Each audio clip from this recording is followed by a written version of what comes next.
কলকাতার আরজিকর হাসপাতালে নারী চিকিৎসককে ধর্ষণ ও খুনের ঘটনায় চারদিকে চলছে প্রতিবাদের ঝড়। কলকাতা জুড়ে এমন উত্তাল সময়ের মধ্যে সামাজিক যোগাযোগ মাধ্যমে প্রকাশ্যে ধর্ষণের হুমকি দেওয়া হয়েছে অভিনেত্রী ও যাদবপুরের প্রাক্তন সাংসদ মিমি চক্রবর্তীকে।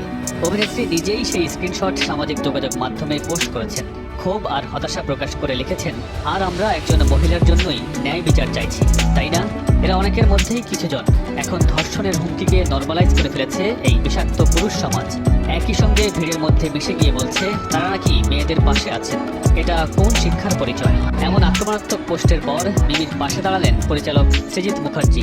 মিমিকে উদ্দেশ্য করে লেখা সেই কমেন্ট নিজের ফেসবুকে শেয়ার করে সৃজিত লিখেছেন, সেলিব্রিটিদের ঘৃণা করুন, কিন্তু ভেবেচিন্তে, গেলে ইন্টারনেট নাও পেতে পারেন। আরজিকর হাসপাতাল কাণ্ডের প্রতিবাদে গত 14ই আগস্ট রাতে মেয়েদের রাত দখল কর্মসূচিতে রাজপথে হেঁটেছিলেন মিমি চক্রবর্তী। মিমি ও সৃজিত দুজনেই এই হত্যাকাণ্ডের সুষ্ঠু বিচার চেয়েছেন। সামাজিক যোগাযোগ মাধ্যমে একের পর এক প্রতিবাদী পোস্ট করে নিজেদের অবস্থানও জানিয়ে আসছে।